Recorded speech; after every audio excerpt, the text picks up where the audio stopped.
Cartagena este un oraș profund spaniol în inimă. Ne putem da seama de acest lucru cu ușurință din atmosfera relaxată, barurile de tapas pline de viață, piețele pline de oameni de toate vârstele, evenimentele în aer liber, soarele și plajele frumoase din apropiere.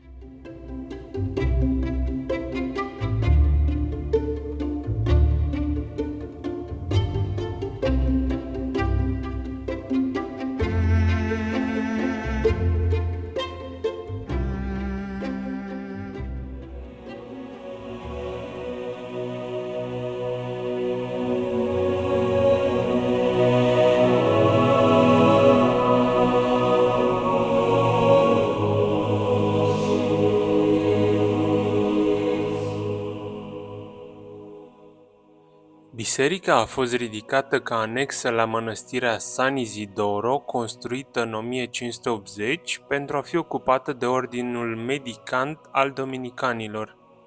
În 1690, frăția Marajos a adăugat o capelă pe care a folosit-o drept loc și ieșire pentru procesiunea din Vinerea Mare.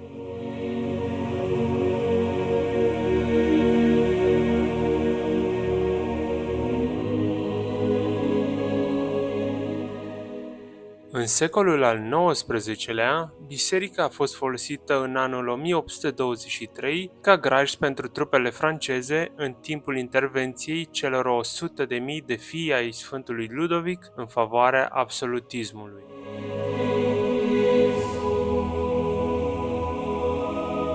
La 25 iulie 1835, mănăstirea a fost afectată de decretul regal, prin care s-a dispus suprimarea proprietăților conventuale. Această rezoluție s-a încadrat în contextul demisiei iminente a președintelui Juan Álvarez Mendizábal din anul 1836, astfel încât mănăstirea a fost transferată ca proprietate privată familiei Pico, rămânând exclusiv proprietate ecleziastică. Până în anul 1875, biserica se află sub protecția oferită de armada spaniolă și sub patronajul San Fernando. De-a lungul timpului, biserica și-a schimbat denumirea în Iglesia de Santo Domingo, denumire care predomină și astăzi.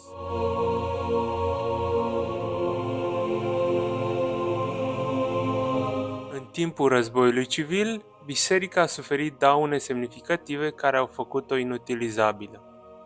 A suferit renovări și restaurări majore de-a lungul existenței sale. Ultima, cea din anul 1973, a restaurat întreaga biserică. Astăzi este pe deplin funcțională sub arhiepiscopia militară.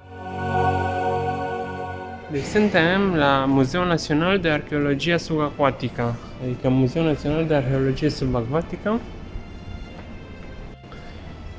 Este un muzeu care se află în zona portuară a Cartagenei.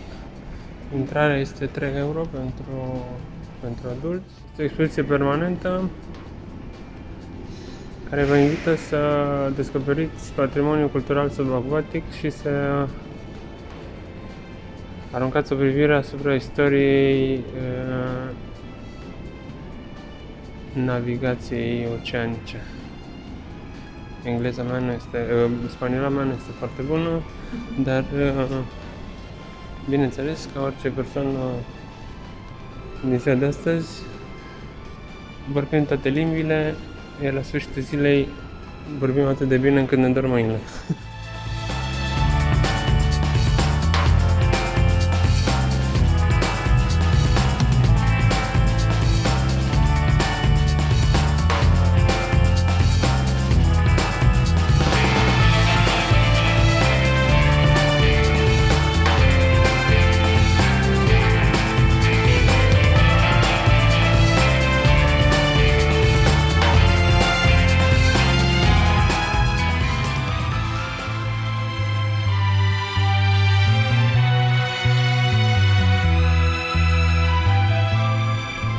Aici avem o secțiune transversală dintr-o navă de comerț. Cam așa erau așezate așezată marfa pe o navă. În partea de jos erau așezate pietre și butoaie și ceea ce era mai greu. În partea aia puțin mai sus se așezau cereale, care sunt puțin mai ușoare decât lichidele, iar în partea de sus se așezau țesături, saci, alte chestii mult mai ușoare. Se făcea chestia asta pentru ca nava să fie mult mai stabilă atunci când traversa mări și oceane. Oricum, este o secțiune dintr-o navă foarte mică.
Asta este muralia de Cartagena. Și aici avem o intrare prin muralia cu niște artă stradală destul de interesantă.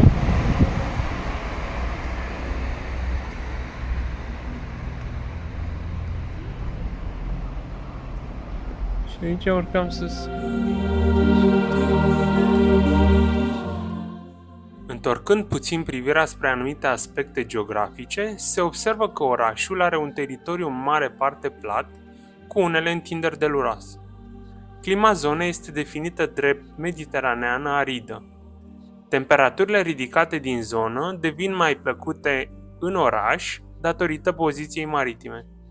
Precipitațiile rareori depășesc 300 de mm pe an, medie care plasează orașul printre cele mai uscate din Europa. Vântul este unul dintre factorii climatici caracterizanți. Cartagena este protejată la nord-est de Cordillera Betică, dar este în schimb expusă vânturilor dinspre sud-est, care suflă constant în cea mai mare parte a anului.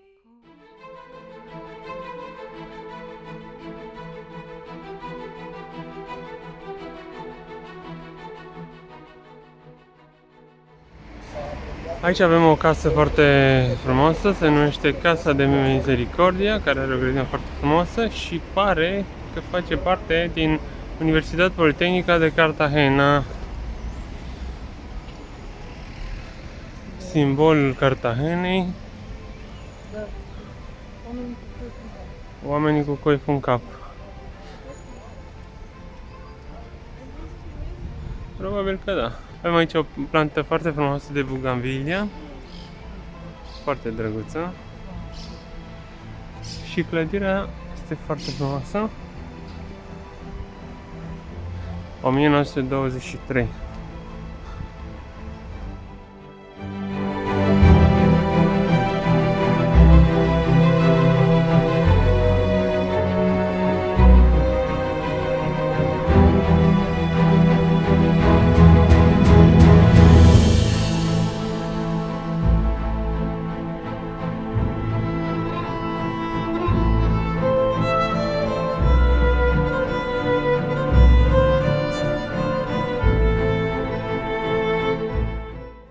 Pentru a vizita orașul și atracțiile sale este nevoie de cel puțin 3 zile.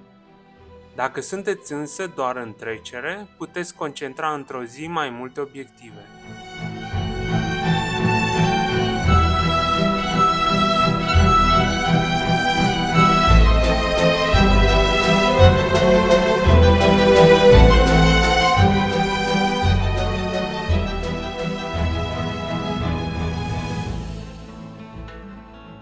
Aceasta este gara din Cartagena, o clădire foarte drăguță, nu apare pe nicăieri prin recenziile Google. Am dat de ea din greșeală pentru că am văzut-o în capătul străzii, care arată foarte bine. Este o gară foarte mică, care are decât 2 linii. De aici trenurile vin și pleacă, fiind o gară de cap de linie. În față este o locomotivă foarte drăguță, micuță. Dar clădirea este foarte, foarte frumoasă. Și acum să mergem puțin prin gară, să vedem așa puțin, să vedem cum este. Hai să mergem. Aceasta este intrarea în gară. După cum ziceam, este o gară foarte mică. Constat puțin vechea bileterie. 2 linii. Probabil una de venire și una de plecare, dar sunt 4 linii, dar bineînțeles 2 sunt principale. Trenuri diesel, linia nici nu este electrificată.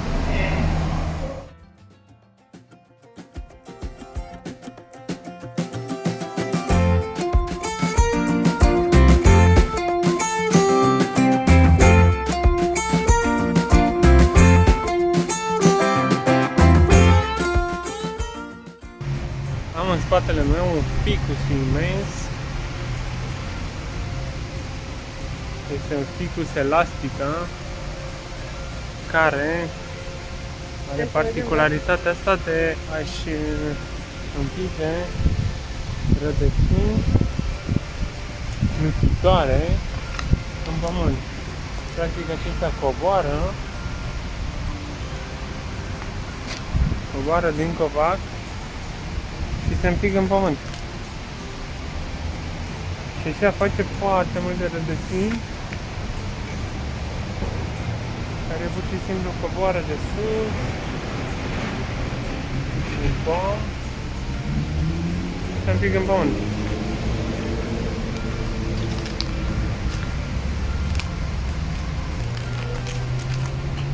Acestea sunt frunzele și probabil că acestea sunt viitoare flori. Nu știu exact cum sunt florile, dar are foarte multe. Are foarte multe pom.